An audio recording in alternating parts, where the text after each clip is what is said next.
Tout de suite.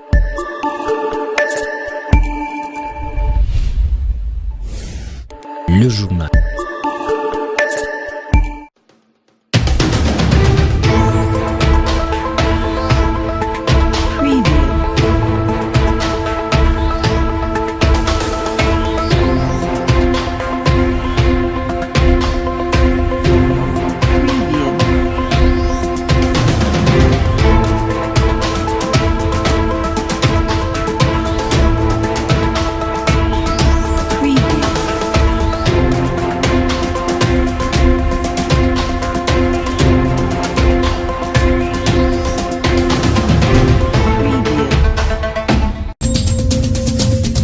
À la une dans ce journal, le prix de transport en commun du tronçon Cité Manika et Kabila Mipeto est passé de 500 francs congolais à 700 francs congolais. Le chauffeur de ces tronçons évoque la distance, chose qui n'est pas la bienvenue chez les clients. Le détail, c'est dans ce journal.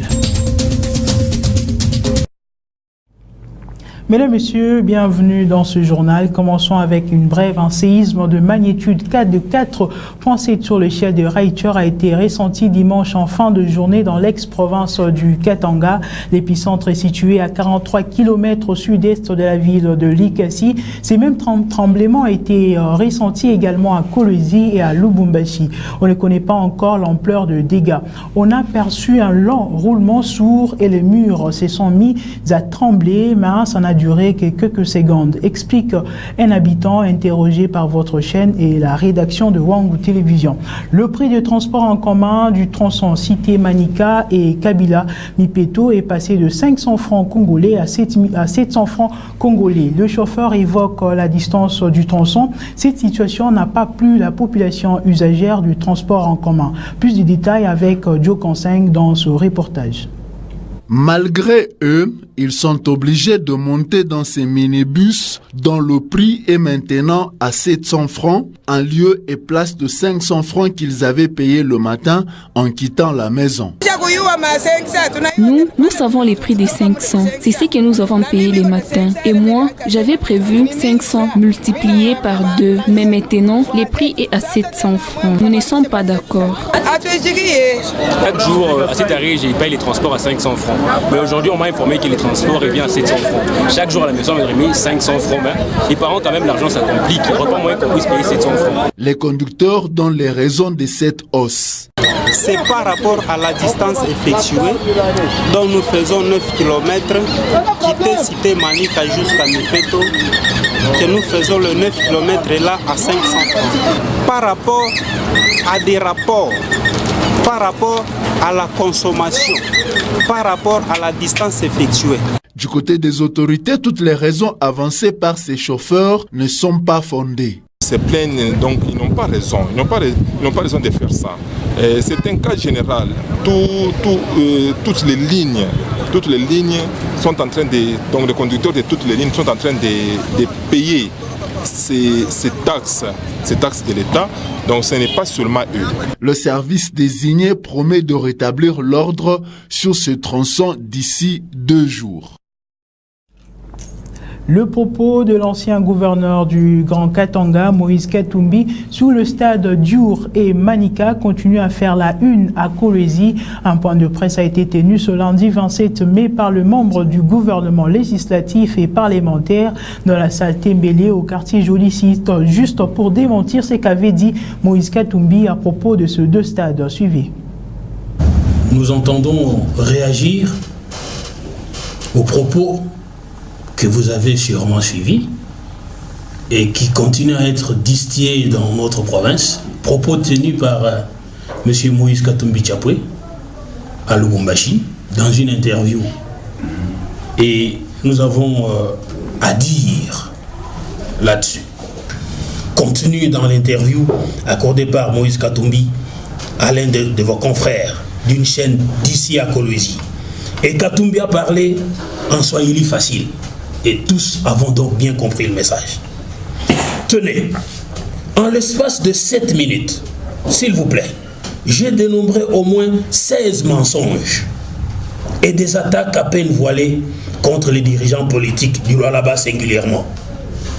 Ce qui contredit, hélas, les slogans qu'il avait en bouche à son arrivée à Lubumbashi, prétendant être rentré sans rancune, mais plutôt pour construire ensemble la paix. Mais de quelle paix et de quel pardon parle-t-il quand il se plaît à dénigrer les dirigeants de l'ex-Katanga en général et surtout ceux du là-bas?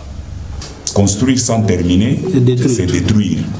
Mouyej Manguez Mans, lui, n'est pas un destructeur. Pas la décider pour réhabiliter via son ministère de la Jeunesse, Sport et Loisirs. Chez les Kimbanguistes, la Noël se célèbre le 25 mai de chaque année, comme ils l'ont fait ce samedi 25 mai 2019, pendant que les autres églises le font le 25 décembre. Pourquoi alors cette différence? Pourtant, Jésus-Christ est mort un seul jour et est ressuscité à un seul jour. Quelques responsables des différentes églises ont répondu à cette question. Suivez. Oui, la date du 25 mai, pour nous Kimbanguistes, c'est une date qui est la véritable.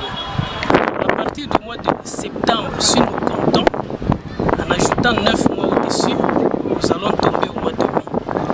Quant au 25, le 25, c'est une date qui a été donnée par révélation.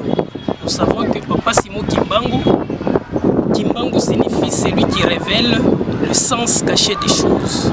C'est lui qui a révélé la date, la vraie date de naissance de notre Seigneur Jésus-Christ, au 25 mai. D'abord, je vous dis que l'Église orthodoxe, elle fête le 25 décembre de la naissance de Jésus parce que c'est sa date. Ce n'est pas un choix au hasard ou pour une autre raison. Nous, on se base sur la Bible et la sainte tradition que notre Église garde dès le début jusqu'à aujourd'hui et jusqu'à la fin du monde. Pour nous, la Bible et la sainte tradition ont la même valeur. Le plus important pour nous, ce n'est pas la date où que Jésus est né. Le plus important, c'est la cérémonie de la naissance de Jésus et c'est poser la question pourquoi Jésus est né. Jean 3,16 nous dit que Dieu a aimé le monde, il a donné son Fils unique. Pourquoi il a donné son Fils unique? Dans une déclaration commune, plusieurs femmes demandent une meilleure représentativité de la femme dans le prochain gouvernement qui sera dirigé par Sylvestre Ilunkamba. Ces Congolaises exigent 30% de représentativité dans le monde politique de la République démocratique du Congo. Pour ce faire, une vingtaine de ces dernières, regroupant bien sûr différentes organisations de la société civile, se sont réunies à Kinshasa à l'hôtel Invest, demandant une parité parfaite dans l'exécutif national. Si pas une parité parfaite, elle réclame au moins 30% de postes dans le gouvernement de Sylvestre Ilunkamba. Poursuivant notre journal, un naufrage est survenu à l'ouest de la République démocratique du Congo. Une pirogue motorisée contenant 30 personnes a chaviré sous le lac Mai-Ndombe. Selon les sources, plusieurs dizaines de passagers ont survécu à l'accident. Environ 300 corps ont été repêchés. Le vent violent serait à la base de ces drames. Suivez. Une embarcation a chaviré sur le lac Mai-Ndombe, ouest de la RDC. Les sources locales affirment que 400 personnes étaient à bord. Ces passagers venaient d'Inongo et allaient à Bolingwa en passant par les groupements de Lokanga. Les drames s'est produit à quelques kilomètres du point d'arrivée. 170 rescapés ont été identifiés selon les informations fournies par la première équipe médicale qui s'est rendue sur les lieux. Cet accident a eu lieu suite à un vent violent qui a causé ces chavirements, en plus du fait qu'il y avait également une surcharge. D'après nos renseignements, a dit à un média de Kinshasa, Maître Fabrice Mombele, membre de la société civile d'Inongo, et les premières sources rapportent qu'environ 30 corps sans vie ont été repêchés des eaux et signalant que les recherches se poursuivent. En bref, une partie de la population du village Vusairo dans la zone de santé de Mabalako dans la province du Nord Kivu s'est soulevée ce samedi 25 mai et a attaqué l'équipe locale de riposte contre Ebola, composée d'habitants du village qui ont été formés pour mener certaines activités de riposte. Parmi eux, il y avait un hygiéniste qui a été tué parce qu'il a été copieusement tabassé par la population. Cette dernière a aussi aussi saccagé le centre de santé et l'a complètement brûlé. Jusque-là, les raisons de ce soulèvement ne sont pas encore révélées. Pourtant, depuis le début de l'épidémie, le cumul des cas est de 1912, dont 1818 confirmés et 94 probables. Au total, il y a eu 1277 décès, dont 99 probables et 496 personnes guéries. Mesdames, Messieurs, c'est la fin complète de ce journal. Merci à vous de nous avoir suivis. L'actualité reste en continu sur www.wangou.info.